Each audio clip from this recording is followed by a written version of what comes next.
ठीक है।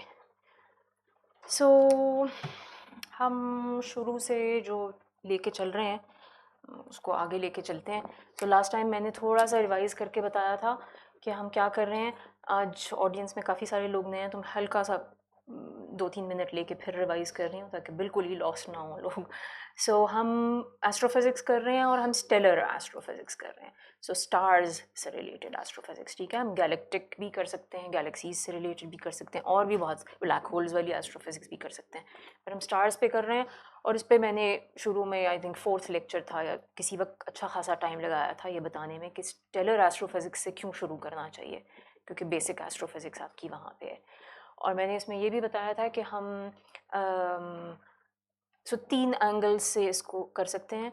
हम ऑब्जर्वेशनल पे गौर कर सकते हैं कि ऑब्जर्वेशंस के थ्रू हमें क्या दिखाई देता है, और फिर वहाँ से हम फिज़िक्स की तरफ आ सकते हैं। हमारे पास ये भी ऑप्शन होती है कि हम स्टेलर एवोल्यूशन के ऊपर बात करें कि स्टार्स वक्त के साथ साथ कैसे इवॉल्व करते हैं। सो स्टार बनता कैसे है, आगे उसमें फ्यूजन कैसे शुरू होती है, उसकी ज़िंदगी के मुख्तलिफ मराहल में क्या होता है।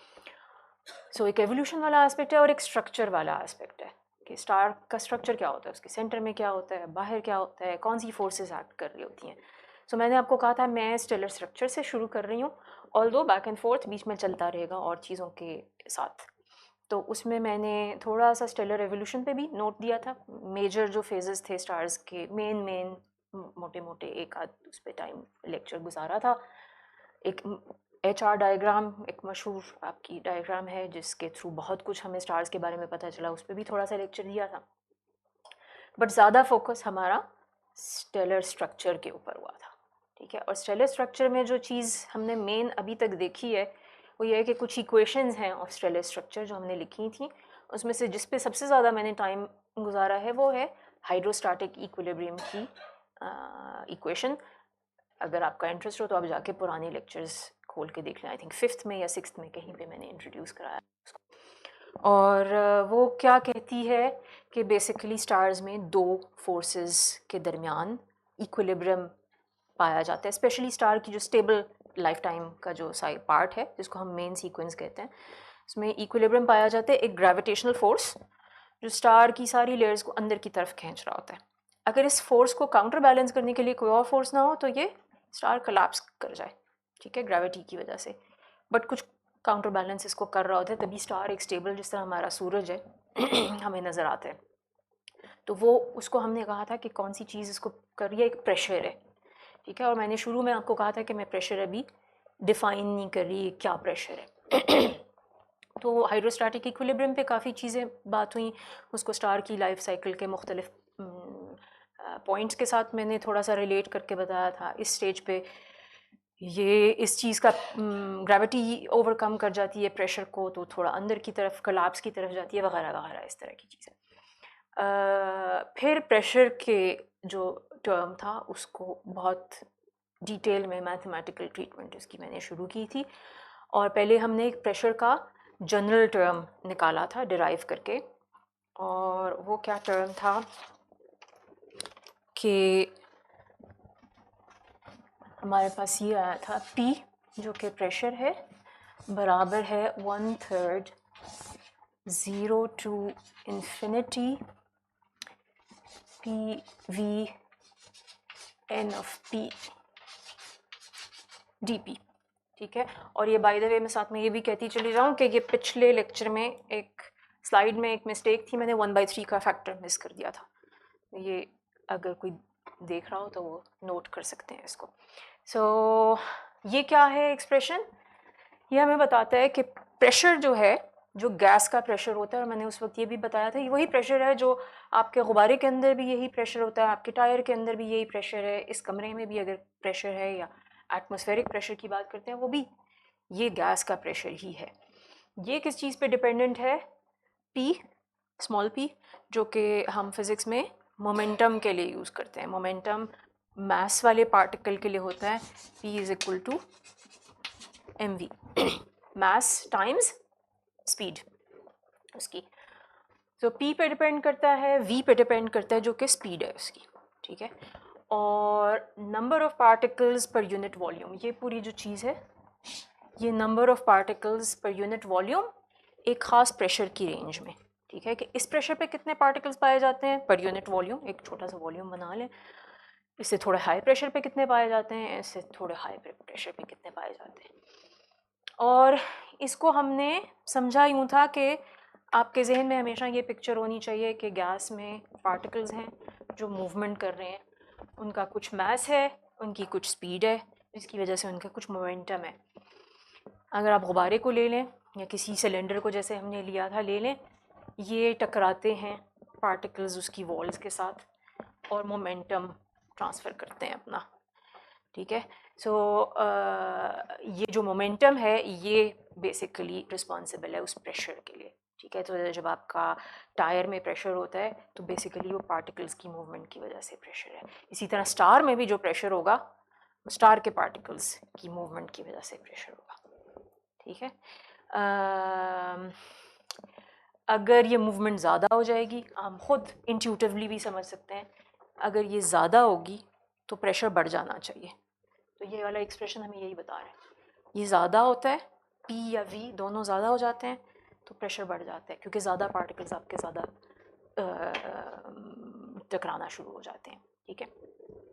और नंबर ऑफ़ पार्टिकल्स पे भी डिपेंडेंट है, क्योंकि अगर आपके नंबर ऑफ़ पार्टिकल्स का मतलब पार्टिकल्स हैं ही ज़्यादा तो ज़ाहिर है वो प्रेशर भी ज़्यादा एग्जर्ट करेंगे, ठीक है। यहाँ तक कम से कम इक्वेशंस के बगैर एक छोटी सी पिक्चर होपफुली सबकी थोड़ी सी क्लियर हो गई होगी, बट ये इक्वेशन भी थोड़ी सी शायद समझ आ गई हो। हाँ, और ये आप, हाँ यहाँ तक ठीक है, यस। सो ये प्रेशर की बात होगी। फिर मैंने आपको कहा था यहाँ पे हम, ये जनरल एक्सप्रेशन है, ठीक है, ये गैस पे भी अप्लाई हो सकता है ये, और आगे हम देखेंगे रेडिएशन पे भी यही वाला एक्सप्रेशन अप्लाई हो सकता है, लेकिन हमने कहा था पहले हम इसको गैस पे अप्लाई करके देखेंगे। तो गैस के केस में हमने कहा था कि जब ये मैसिव और नॉन रिलेटिविस्टिक का मतलब है स्पीड ऑफ लाइट से काफ़ी कम जिनकी स्पीड हो पार्टिकल्स की, जब हम इस ऐसे केस में होते हैं तो फिर हम इसको थोड़ी सी फ़र्क फॉर्म में लिख सकते हैं, और वो P is equal to mv use करके हम एक्चुअली यहाँ पे v² n of v dv लिख सकते हैं, 0 to infinity, ठीक है। तो ये भी नंबर ऑफ़ पार्टिकल्स है, वो number of particles in a particular momentum range था, ये number of particles in a particular speed range है, बात वही हो जाती है।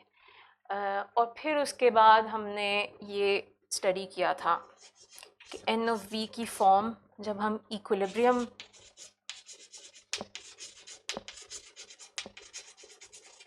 की सिचुएशन में होते हैं तो n ऑफ v की फॉर्म हमारे पास ये होती है मैक्सवेल बोल्ट्जमैन डिस्ट्रीब्यूशन की। सो n ऑफ v बराबर होता है n not 4 over pi m 2 kb t 3 by 2 e to the power minus mv square over 2 kbt v square, ठीक है। सो ये देखने में, उस वक्त भी मैंने कहा था, देखने में बहुत ख़तरनाक बड़ा सा एक्सप्रेशन लगता है, लेकिन हमने इसको पिछला लेक्चर और उससे पिछला लेक्चर, हमने 2-3 लेक्चर्स में इसको फुली ब्रेक डाउन करके, इसका एक एक टर्म डिस्कस करके और ये इसकी शेप कैसी आती है वो डिस्कस करके देखा था। याद दिला देती हूँ कि ये बेसिकली आपको बता रहा होता है कि स्पीड के ऊपर नंबर ऑफ़ पार्टिकल्स इस तरह से डिस्ट्रीब्यूटेड होते हैं, ठीक है। और हमने ये देखा था कि यहाँ पे ये T की डिपेंडेंस, ये इम्पॉर्टेंट है, ये टेम्परेचर है, यहाँ पे भी T की डिपेंडेंस है, यहाँ पे भी T की डिपेंडेंस है। सो टेम्परेचर जो है वो एक्चुअली डिटर्मिन करता है कि आपके ये पार्टिकल्स किस तरह से डिस्ट्रीब्यूटेड हैं। हमने देखा था अगर हाई टेम्परेचर होगा तो आपके पार्टिकल्स थोड़ी फ़र्क तरह डिस्ट्रीब्यूट हो जाएंगे, आपके पार्टिकल्स की स्पीड बढ़ना शुरू हो जाती है, जो कि इंट्यूटिवली भी हम समझ सकते हैं। ठीक है, आपको पता है हम किसी चीज़ को हीट, इवन गैस को छोड़ें, आप लिक्विड को जब हीट करते हैं तो मूवमेंट आपको पता है उसके पार्टिकल्स की बढ़ जाती है। तो गैस में भी ये होता है, मूवमेंट पार्टिकल्स की बढ़ जाती है। चूँकि हमने कहा है कि मूवमेंट रिलेटेड है प्रेशर से इवेंचुअली, तो इसी वजह से जब आपके टायर गर्मी में जो है हीटअप होता है तो प्रेशर टायर का ख़ुद ब खुद बढ़ जाता है। ठीक है, और गुब्बारा जो है उसको भी अगर हीटर के पास अगर कभी छोड़ दें तो वो फट सकता है इसी वजह से। सो स्टार में भी यही होगा। ठीक है, टेम्परेचर इस मूवमेंट से रिलेटेड होगा आपकी, कि पार्टिकल्स की कितनी मूवमेंट हो रही है। सो यहाँ तक हम पहुँचे थे और इसको हमने डिटेल में डिस्कस किया था। अब हम ये देखते हैं कि इसको जो है, इसको, इस चीज़ को अभी तक मैंने इसके अंदर डाल के सॉल्व करके नहीं दिखाया। ठीक है, तो ये क्विक सा है क्योंकि इसका फॉर्मूला एक्चुअली हमें मालूम है। अगर हम इसको इसके अंदर डालें हमारे पास आ जाता है P is equal to M naught, चलिए मैंने अंदर लिख दिया सब कुछ, 0 to infinity 4, अच्छा m रह गया यहाँ पे, देखो मैं मिस्टेक्स कर जाती हूँ। ठीक है, क्योंकि p is equal to M V use करना था ना, तो ये इस p की जगह एम वी डाला है तो एम वी स्क्वायर ही यहाँ पे आना चाहिए। 4m pi m over 2 kBt 3/2 e to the power minus mv square over 2 kBt v4 dv। ठीक है, v4 क्यों हुआ? क्योंकि एक v स्क्वायर यहाँ से आ रहा है और एक v स्क्वायर यहाँ से आ रहा है, बाकी वैसे ही उतार लिया। तो ये जो इंटीग्रल की फॉर्म है इस टाइप की है, अगर आप गौर करें तो x to the power a e to the power minus b x square dx की फॉर्म में।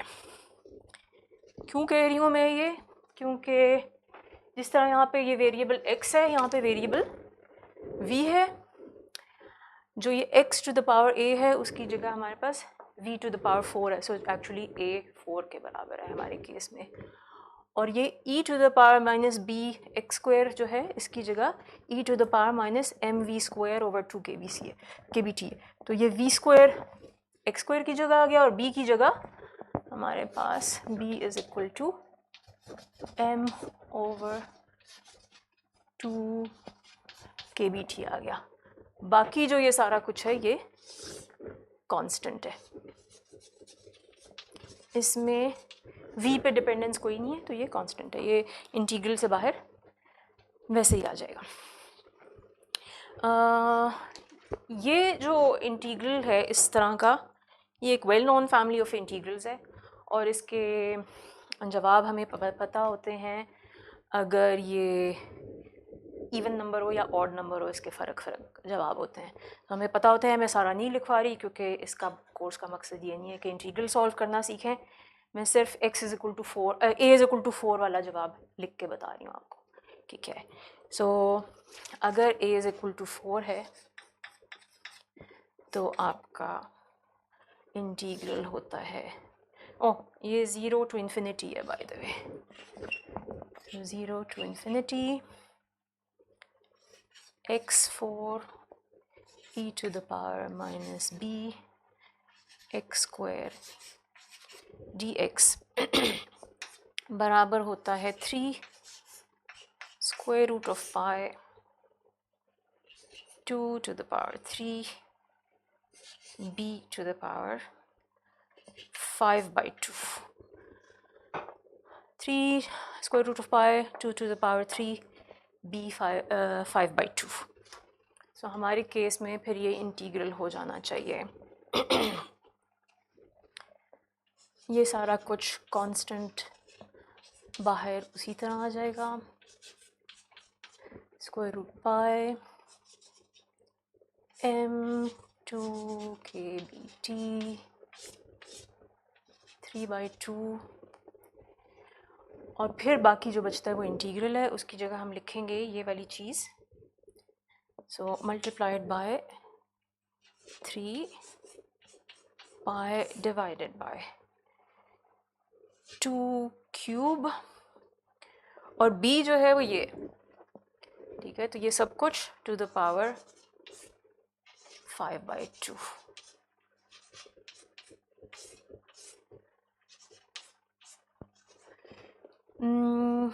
इसको अगर हम सिंप्लीफाई कर लें, इसको करके आप ख़ुद भी देख लीजिएगा बेशक, ये इस टाइप की चीज़ आ जाती है n0/3 m/2 2 kbt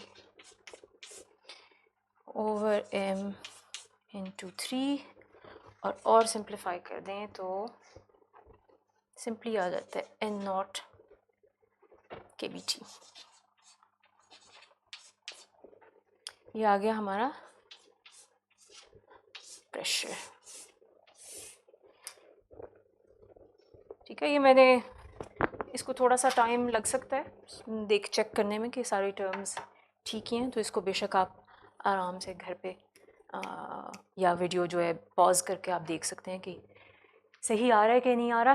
बट ये लंबी चौड़ी इक्वेशन सॉल्व करके आपके पास pressure is equal to n0 kbt आ जाता है। सो इसको दोबारा देखते हैं कि क्या क्या चीज़ें थी।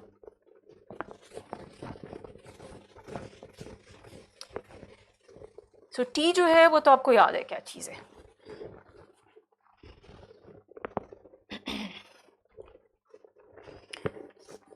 P is equal to n0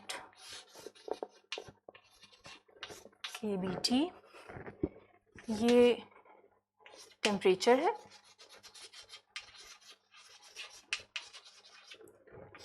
ये बोल्ट्जमैन कांस्टेंट है, इसकी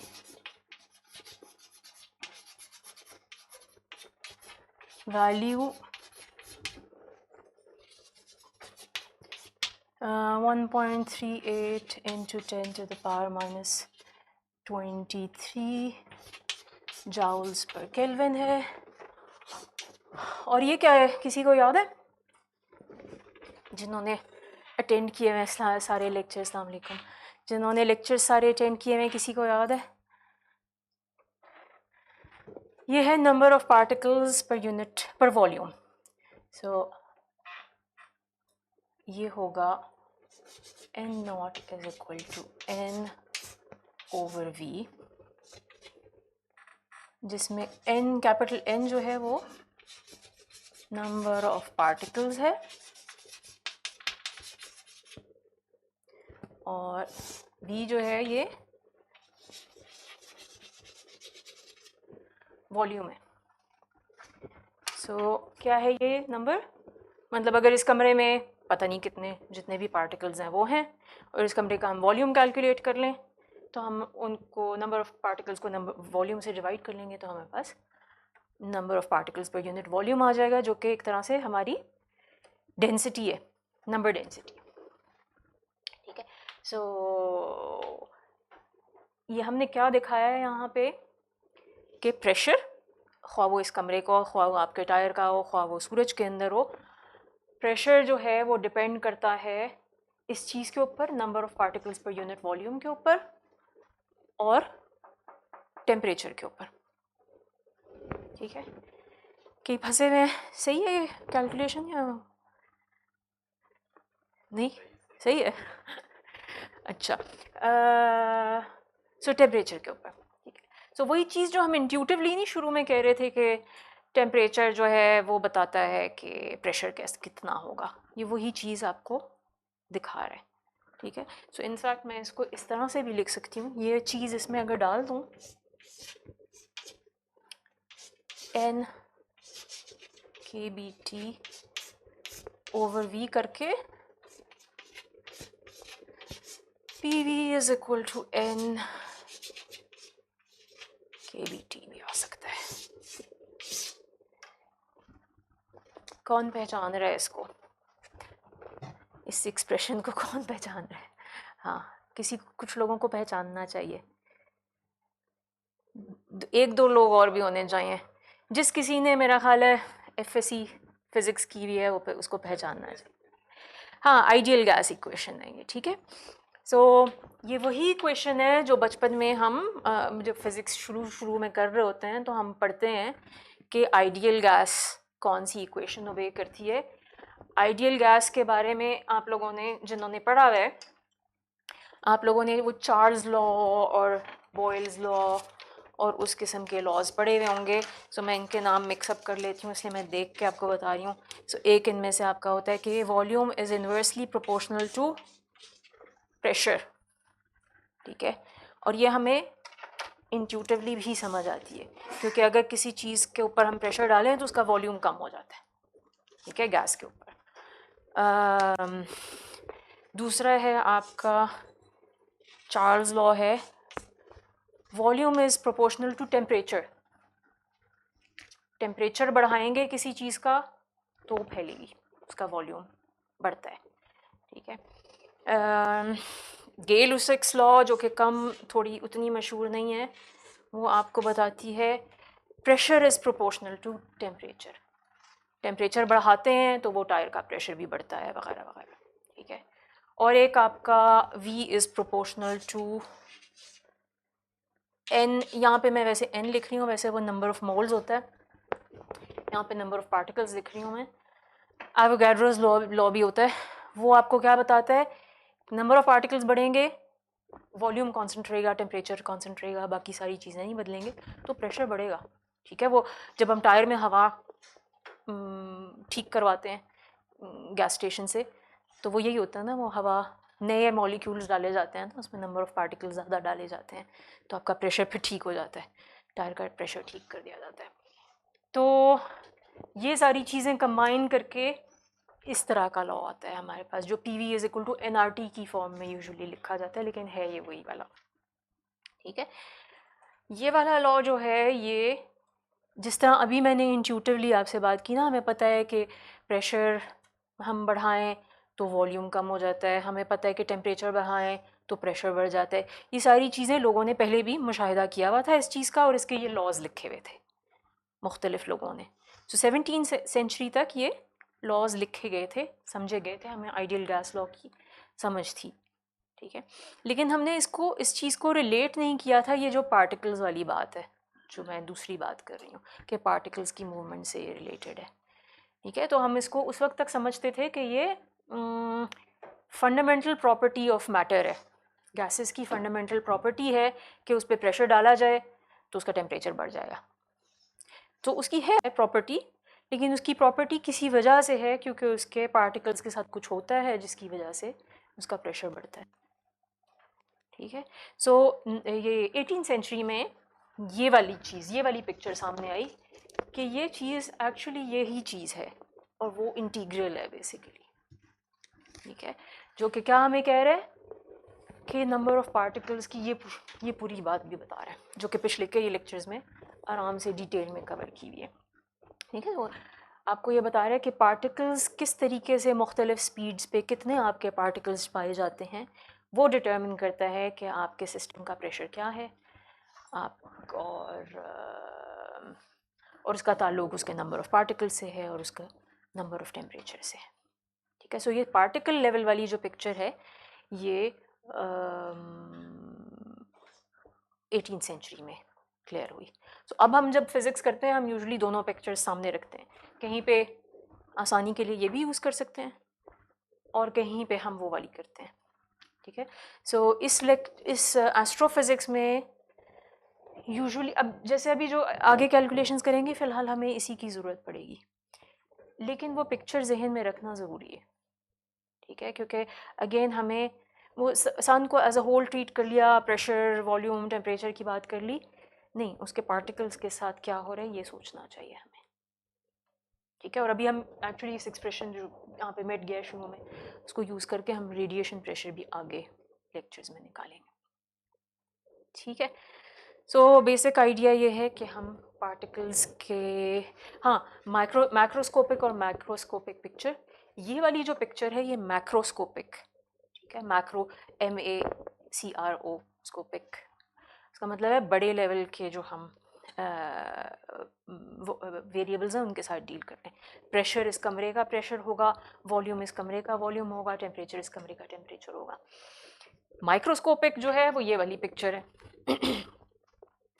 हर पार्टिकल का मास क्या है, हर पार्टिकल की स्पीड क्या है, एक एक पार्टिकल का हम देखना चाह रहे हैं और उन सब की डिस्ट्रीब्यूशन क्या है, ठीक है? सो 18th सेंचुरी में जो बहुत बड़ी ये वाली चीज़ हुई स्टैटिस्टिकल मैकेनिक्स में, हमने देखा कि माइक्रोस्कोपिक पिक्चर जो पार्टिकल लेवल की पिक्चर है वो रिलेट कैसे करती है मैक्रोस्कोपिक पिक्चर के साथ, ठीक है? सो यही चीज़ अब हम स्टार के कॉन्टेक्स्ट में भी जहन में रखनी चाहिए हमें। ओके, सो अब हम वापस स्टार की तरफ आते हैं थोड़ा सा। ये वाला एक्सप्रेशन जो है स्टार्स में थोड़ा सा इससे भी थोड़ी सी फ़र्क फॉर्म में यूज़ होता है।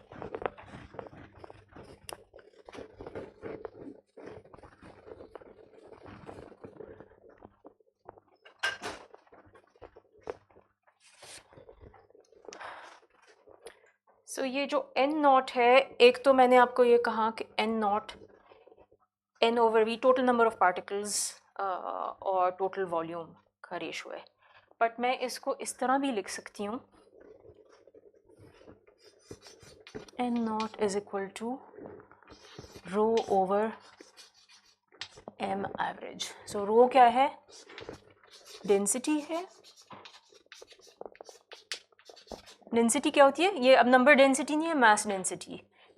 सो डेंसिटी होती है टोटल मास पर वॉल्यूम, ठीक है ना? किसी चीज़ की भी डेंसिटी हमें पता है, अगर हम उसका पूरा इस कमरे का सारा मास ले लें हवा का और इसको वॉल्यूम पे डिवाइड कर दें तो हमारे पास इस कमरे की डेंसिटी आ जाएगी।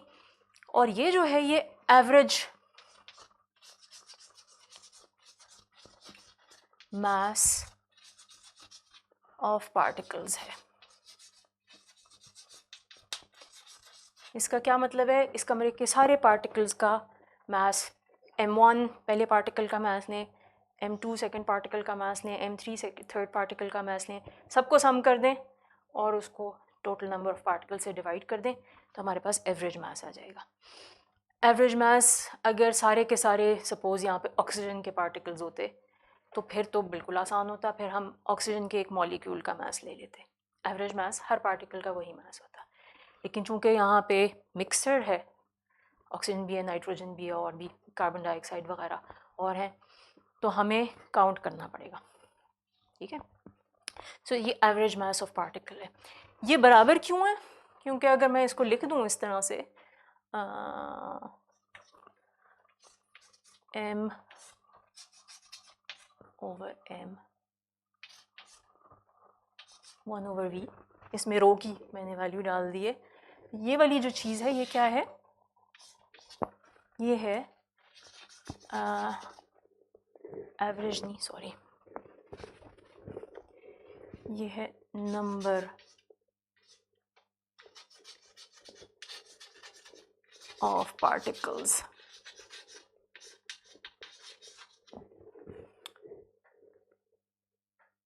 हाँ, ये टोटल नंबर ऑफ पार्टिकल्स आ गया ना, n। क्यों, क्योंकि मैंने पूरे कमरे का मास लिया और मैंने एवरेज एक जो पार्टिकल है उसका मास लिया, उससे डिवाइड कर दिया, तो मेरे पास नंबर ऑफ पार्टिकल्स आ जाएगा ना टोटल इस कमरे में कितने हैं। और ये जो है ये n के बराबर है, तो ये वापस हम इस एक्सप्रेशन पे आ गए। ये सिर्फ आपको शो करने के लिए बताया है कि चाहे ये लिखूं या चाहे ये लिखूं, मतलब दोनों का एक ही। अगेन अगर फ़ौरन नहीं समझ आ रहा तो इसको थोड़ा सा आराम से बाद में फिर देख लेना। और हम यहाँ पे एक चेंज ये करते हैं हम एस्ट्रोफिज़िक्स में, और दूसरा इसको भी थोड़ा सा बदलते हैं। एक हम क्वांटिटी डिफ़ाइन करते हैं म्यू, और इस पे आगे मैं बाकी लेक्चर उसी पे ज़्यादा लगाऊंगी। एम एच म्यू जो है वो यही वाला M, average mass divided by mass of hydrogen atom. हम इन अ वे इसको हाइड्रोजन एटम के यूनिट्स में ले आते हैं, हाइड्रोजन एटम के मास में यूनिट्स में ले आते हैं, ठीक है। सो इसकी वैल्यू वो लेंगे हम, ये होगा mass of proton plus mass of electron. इसको तकरीबन इग्नोर भी कर सकते हैं क्योंकि बहुत छोटा होता है उसके मुकाबले में, बट ये मैं इसका सिर्फ जवाब लिख देती हूँ आपको। 1.6735 इंटू 10⁻⁻27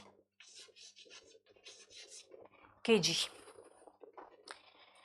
ठीक है। मास ऑफ प्रोटॉन होता है 1.6726 इंटू 10⁻⁻27, तो वही डोमिनेट करेगा। ये होता है 9.1 इंटू 10⁻31 kgs में होता है तब। सो हम ये जो एवरेज मास ऑफ पार्टिकल है इसको हम इस मास ऑफ हाइड्रोजन से डिवाइड कर देंगे, वो हमें देगा म्यू। ये एक नई क्वांटिटी हम डिफाइन कर रहे हैं और इसका नाम होता है मीन, ये म्यू जो है, सो मीन मॉलिक्यूलर वेट।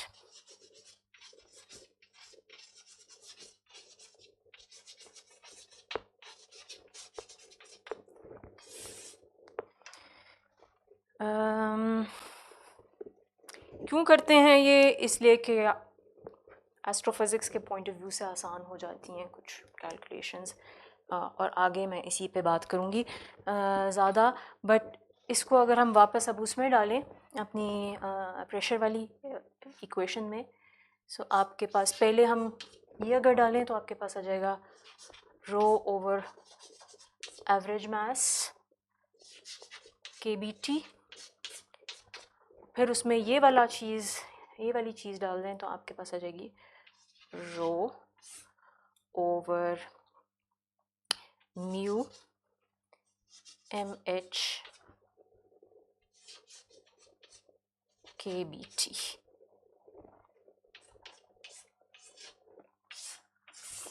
ये प्रेशर का एक्सप्रेशन है जो एस्ट्रोफिज़िक्स में यूज़ करते हैं। तो ये थोड़ा सा फ़र्क है उसमें, इंफॉर्मेशन इसमें वही है लेकिन वेरिएबल्स हमारे थोड़े से फ़र्क हो गए। टेम्परेचर पे उसी तरह इसकी डिपेंडेंस है। दूसरा वेरिएबल है हमारा रो जो कि मास डेंसिटी है, और तीसरा वेरिएबल है मीन मॉलिक्यूलर वेट। ये बेसिकली हेल्प करेगा हमें डील करने में इस कमरे में। फॉर इंस्टेंस अगर हम बात करना चाहें तो ऑक्सीजन का क्या प्रोपोर्शन है, कार्बन डाइऑक्साइड का क्या प्रोपोर्शन है, वगैरह वगैरह। बाकी मास ऑफ हाइड्रोजन और KB जो हैं ये कांस्टेंट्स हैं। तो 3 वेरिएबल्स पे अब हमारी डिपेंडेंस आ गई। ठीक, कोई सवाल अभी तक? नहीं चल रहा है।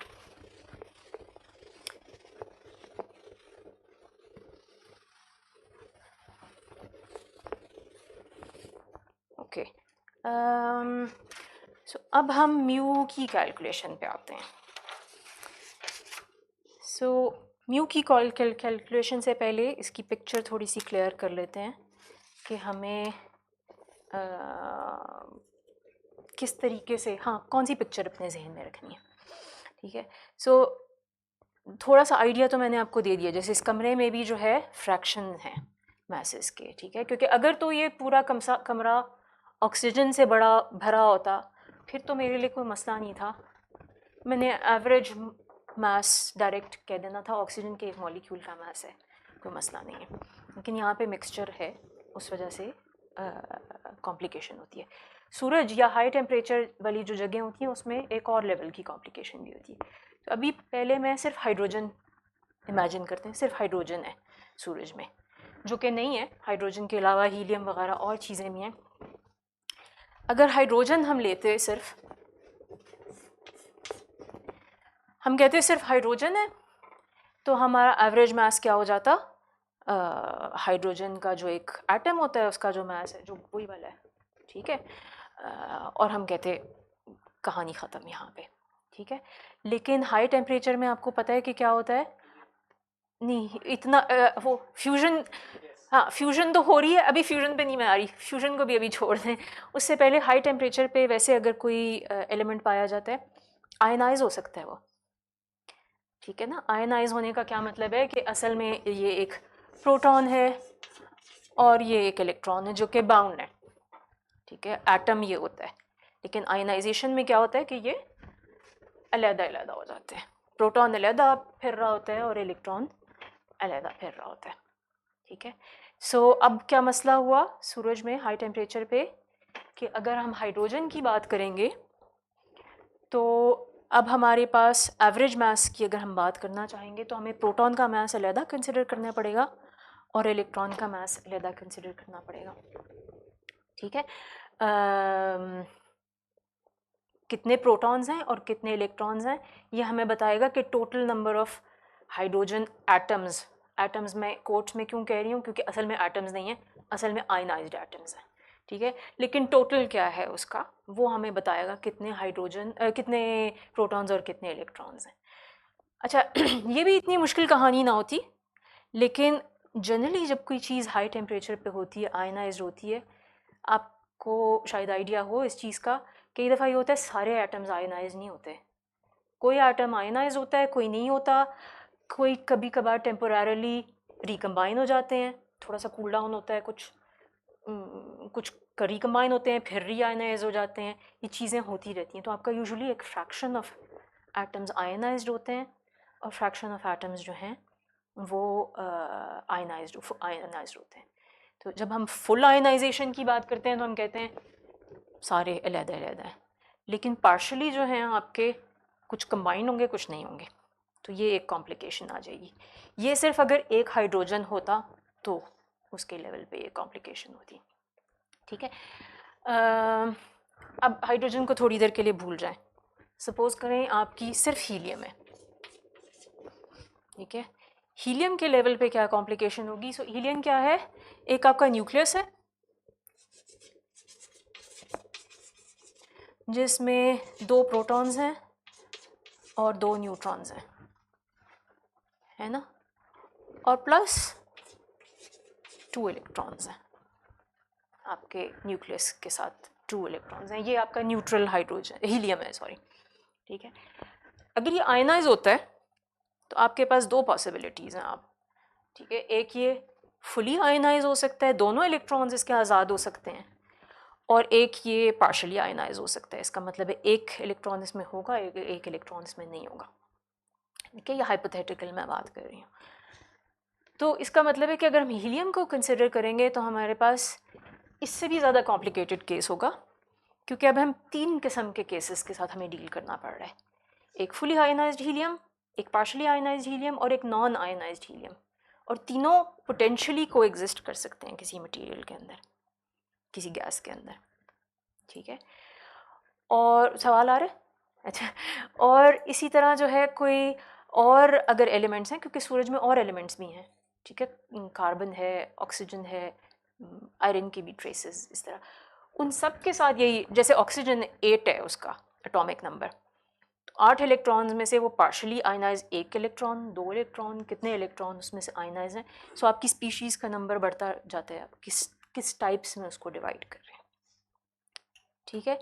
सो ये पिक्चर थोड़ी सी क्लियर हो रही है कि काउंटिंग जो है वो आपकी कॉम्प्लिकेट होने लग जाती है, क्योंकि जब हम एवरेज नंबर ऑफ पार्टिकल्स की कैलकुलेशन की बात करते हैं तो हमारे एवरेज नंबर ऑफ पार्टिकल्स बदलते जाएंगे, ठीक है, क्योंकि यहाँ पे एवरेज नंबर ऑफ पार्टिकल, एक तो आपका न्यूक्लियस हो गया, न्यूक्लियस नहीं टूट रहा, ठीक है, लेकिन nucleus plus 2 electrons attached, nucleus plus 1 electron attached और न्यूक्लियस प्लस 0 इलेक्ट्रॉन, ठीक है।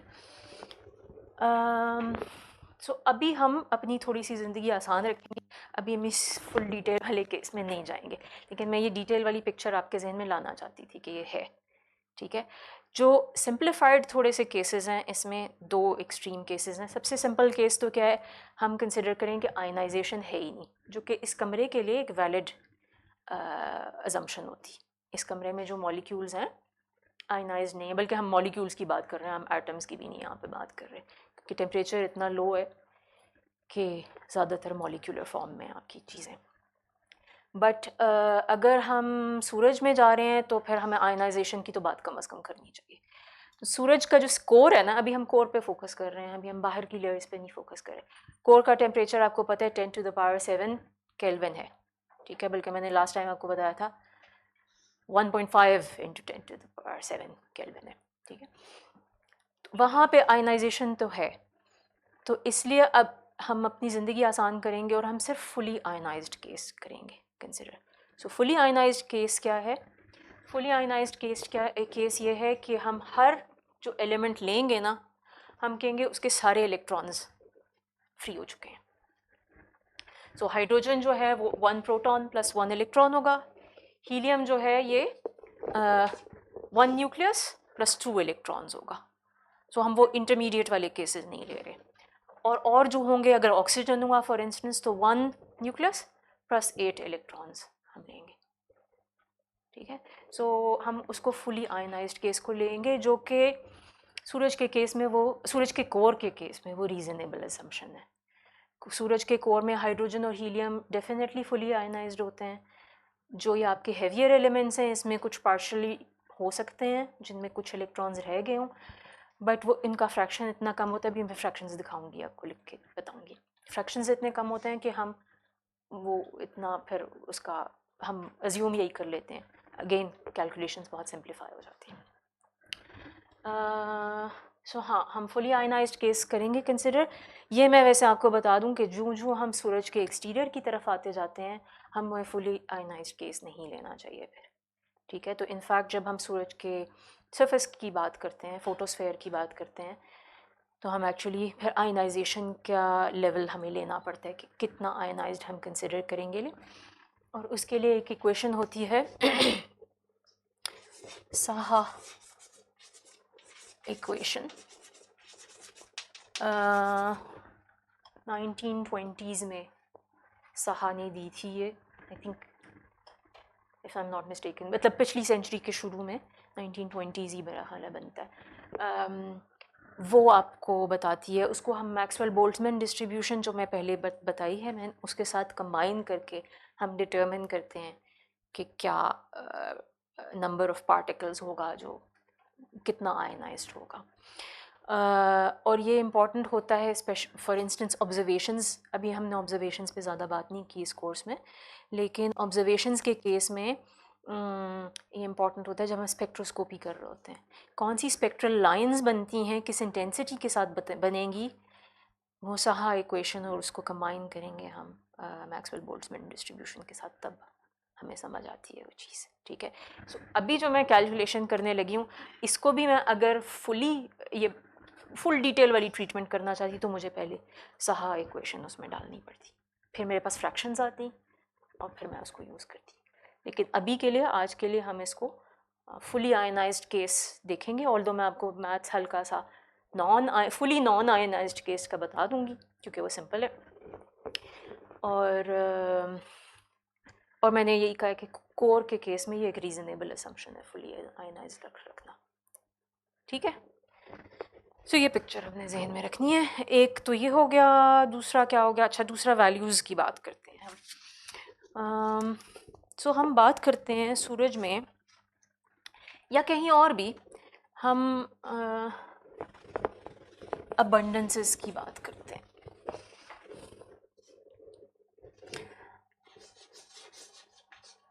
अबंडेंस,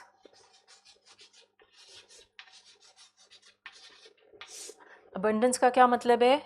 अमाउंट्स बेसिकली, कितने ज़्यादा कौन सा एलिमेंट पाया जाता है। सो सूरज में क्या चीज़ें पाई जाती हैं? हाइड्रोजन, कोर में हाइड्रोजन, हीलियम, दो ये मेन चीज़ें हो गई। और उसके बाद ट्रेसेस ऑफ हेवियर एलिमेंट्स,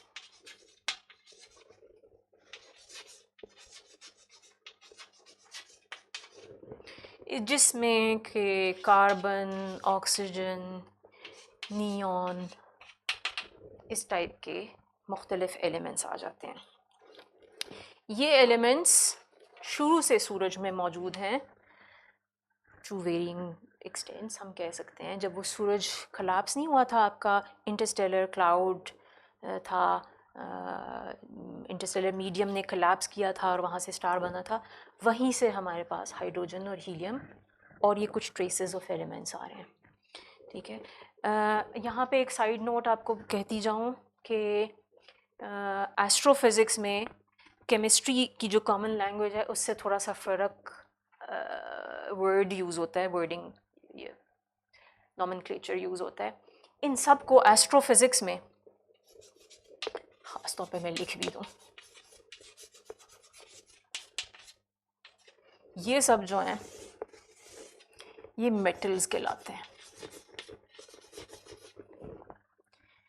ठीक है, तो जो आपको पता है केमिस्ट्री में हम इन सब को मेटल्स, कार्बन को कोई मेटल नहीं कहेगा, ठीक है, ना ही नियॉन को ना ही ऑक्सीजन को हम मेटल कहते हैं, लेकिन एस्ट्रोफिज़िक्स में इन सब के लिए वर्ड मेटल का यूज़ होता है, ये कॉमन यूजेज है।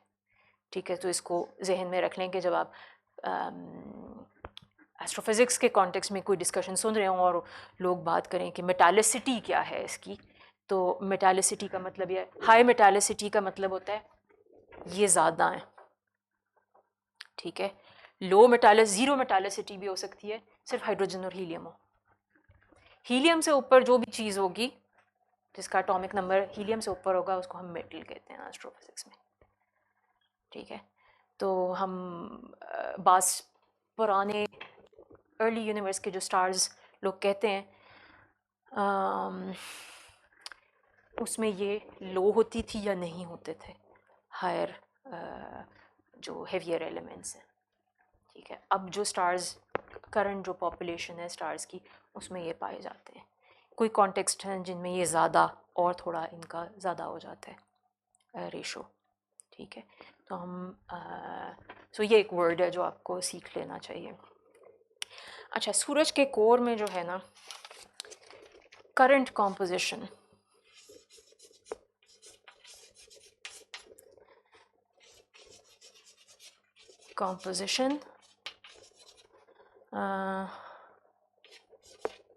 सन्स कोर जो है वो है हीलियम 0.34, ये फ्रैक्शन है। ठीक, सॉरी हीलियम नहीं, हाइड्रोजन, हीलियम 0.64 और हेवियर एलिमेंट्स जो हैं जिनको मैं मेटल्स भी लिख सकती हूँ 0.02। सो अगर परसेंटेज में हम बात करें तो ये 34%, 64% और ये 2%। ये मैं मास की टर्म्स में बता रही हूँ, अभी मैं इसको लिख भी दूंगी कि मास की टर्म्स में बता रही हूँ। सो करंट डे सूरज में जो है एक्चुअली हीलियम ज़्यादा है 64%, हाइड्रोजन 34% के करीब है मास के लिहाज से, और जो ये हेवियर एलिमेंट्स हैं 2%, थोड़ा सा परसेंट है आपका। ठीक है, जो आपका यंगर सन का मैंने कहाँ लिखा है, चूँकि मैंने बात की है तो मैं कर ही दूँ। हाँ, यंग स्टार जो है, जब सूरज नया नया बना था, सूरज अब मिड लाइफ में है तकरीबन, सही है ना, 4.8 या 4.9 बिलियन ईयर्स इसकी उम्र हो चुकी है, 10 बिलियन ईयर्स की टोटल तकरीबन लाइफ है मेन सीक्वेंस पे। ठीक है, जो हम डिस्कस कर चुके हैं सोलर एवोल्यूशन में। सो यंग स्टार की जो कॉम्पोजिशन होती है, यंग स्टार यहीं लिख दूँ,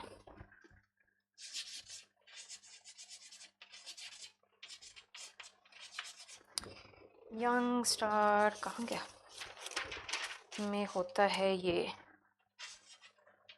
0.74 0.24 और ये यही होगा 0.02। ठीक है, तो यंग स्टार में हाइड्रोजन डोमिनेट कर रहा था आपका।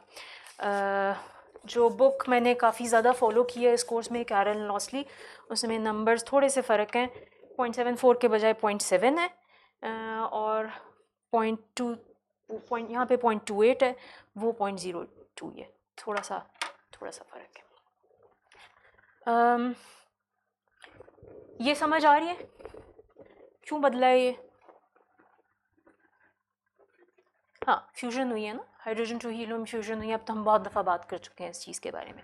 सो कोर में हाइड्रोजन टू हीलियम फ्यूजन होती है, तो आपकी ही हाइड्रोजन आहिस्ता आहिस्ता कम होती जाएगी और हीलियम बढ़ती जाएगी, और मेन सीक्वेंस के एंड में हाइड्रोजन रन आउट कर जाएगी कोर में, हीलियम फिर रह जाएगी आपकी और ट्रेसेस ऑफ ये जो हायर एलिमेंट्स हैं। ठीक है, ये जो है यूनिवर्स की तकरीबन कॉम्पोजिशन यही है। ये खाली हमारे किसी यंग स्टार की कॉम्पोजिशन नहीं होती, बल्कि यूनिवर्स में भी हम रफली यही अबंडेंस कहते हैं कि यूनिवर्स में तकरीबन टोटल जितना मास विजिबल है 0.74 है, टोटल जितना हीलियम, उसमें से हाइड्रोजन 0.74 है, हीलियम तकरीबन 24% है, और बाकी जो दूसरे ट्रेसेस हैं वो 2% है तकरीबन। ठीक है, तो ये तकरीबन वही वाले यहाँ पे परसेंटेजेस।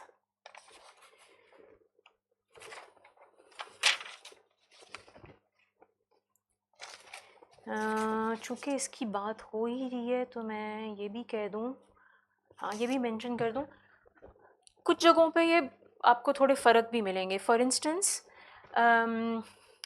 इंटरस्टेलर मीडियम की बात हुई थी। इंटरस्टेलर मीडियम में मैंने आपको कहा था कुछ जगह पे डस्ट भी पाई जाती है जो कि हेवियर एलिमेंट्स की होती है, तो वहाँ पे फिर ये फ्रैक्शंस बदल सकते हैं, 15% तक भी जा सकता है कोई हेवियर एलिमेंट आपका। ठीक है, सो मेरा सिर्फ कहने का मतलब है कि ये कॉन्सेप्ट जो है, हाइड्रोजन का फ्रैक्शन कितना है, हीलियम का फ्रैक्शन कितना है, हेवियर एलिमेंट्स का फ्रैक्शन कितना है, ये कॉन्सेप्ट हर जगह अप्लाई होगा, बट जो आपके नंबर्स हैं वो बदलते रहेंगे डिपेंडिंग ऑन द कॉन्टेक्स्ट। जी, अल्फा सेंटोरी की कॉम्पोजिशन का आप पूछ रहे हैं, मेरा गेस है कि पता होगा, बट मुझे नंबर्स नहीं पता, अगर हैं तो गूगल करके देख सकते हैं हम। ठीक है, मुझे नहीं पता आलम साहब टाइम किस हिसाब से रहता है अभी? 15 मिनट हैं? 15 हैं?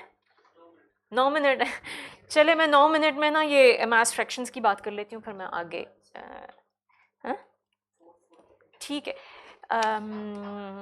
सो मैं ये जो नंबर्स हैं ना मैंने आपको जो दिए हैं, इनको डिनोट किया जाता है बाय एक्स, ये कैपिटल एक्स होगा, ये कैपिटल वाई होगा, और ये कैपिटल जेड होगा। ठीक है, सो हम इसको बोलेंगे यूँ, लिखेंगे एक्चुअली यूँ कि ये एक्स वाई जेड जो हैं ये हैं मास फ्रैक्शंस, और इसमें x मसलन अगर हम डिफ़ाइन करना चाहें तो वो होगा मास of hydrogen divided by total mass. ठीक है, इसी तरह y जो होगा वो होगा mass of helium divided by total mass, और z जो है वो मास ऑफ हेवियर एलिमेंट्स, सो सबको कंबाइन कर रहे हैं हम।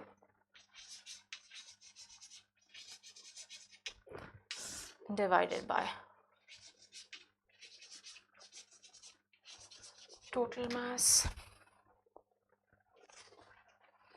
और ये एक्स वाई जेड जो हैं वो जो मैं कह रही थी मुख्तलिफ कॉन्टेक्स्ट में मुख्तलिफ वैल्यू भी हो सकती है। यहाँ पे सूरज के केस में हम 0.34, 0.64, 0.02 लेंगे। ये इनडायरेक्टली ऑब्जर्वेशनली डिटर्मिन होती हैं, ठीक है। सो हम ऑब्जर्वेशंस करते हैं spectroscopic, once again. So spectroscopic observations I know मैंने अभी तक नहीं डिफ़ाइन की हुई, बट स्पेक्ट्रम हम ऑब्ज़र्व करते हैं, जो लाइट वहाँ से आ रही है उसका स्पेक्ट्रम ऑब्ज़र्व करेंगे। वहाँ से हमें नंबर की टर्म्स में डेंसिटी मिलेगी और वहाँ से हम ये मास फ्रैक्शंस निकाल सकते हैं। तो हमारे पास ये ऑब्जर्वेशनली डिटर्मिन्ड होते हैं मास फ्रैक्शंस, ठीक है। और फिर हम इनको यूज़ कर सकते हैं मुख्तलिफ कैलकुलेशंस करने के लिए। और आई थिंक कैलकुलेशन में आज नहीं शुरू करती फिर, क्योंकि आधे में नहीं मैं छोड़ना चाहती हूँ उसको, ठीक है। इस पे कोई सवाल हो तो पूछ लें, बाकी मैं फिर म्यू अगली दफ़ा जो है ना, हमारे पास एक्स वाई जेड हो तो वहाँ से हम म्यू कैसे कैलकुलेट करते हैं नॉन आयनाइज्ड केस में, जहाँ पे कोई आयनाइजेशन ना हो, और फुली आयनाइज्ड केस में जिसमें आयनाइजेशन हुई हुई हो लेकिन सारे इलेक्ट्रॉन्स जा चुके हों हर एटम से। दोनों केसेस में हम म्यू कैसे कैलकुलेट करते हैं वो मैं फिर करके दिखाऊंगी। फिर हम उसको क्या करेंगे, वो जो P is equal to rho divided by m average mass, नहीं sorry mu times mass of hydrogen KBT वाला एक्सप्रेशन था, वो यूज़ करेंगे। और वहाँ से हम प्रेशर का एक्सप्रेशन निकाल सकते हैं। आपको याद होगा कि हमने कुछ टाइम पहले प्रेशर का expression in terms of temperature निकाल सकते हैं, ठीक है, for the core of the sun. आपको याद होगा जब हमने हाइड्रोस्टैटिक इक्विलिब्रियम की इक्वेशन पढ़ी थी, मैंने हाइड्रोस्टैटिक इक्विलिब्रियम की इक्वेशन यूज़ की थी pressure at the centre of the sun calculate करने के लिए। जो लोग अटेंड करते हैं उनको याद शायद हो। So pressure at the centre of the sun calculate किया था एक बहुत सिंपल मॉडल के केस में, जिसमें हमने कहा था सपोज़ कि सूरज की डेंसिटी कांस्टेंट हो, तो एक प्रेशर की वैल्यू आई थी 10⁻14 पास्कल्स, शायद कुछ इस तरह की आई थी, जो कि 2 ऑर्डर्स ऑफ मैग्नीट्यूड ऑफ थी। और मैंने आपको बताया था कि ये 2 ऑर्डर्स ऑफ मैग्नीट्यूड का फ़र्क किस वजह से आया, क्योंकि हमने मॉडल बहुत सिंपल यूज़ किए।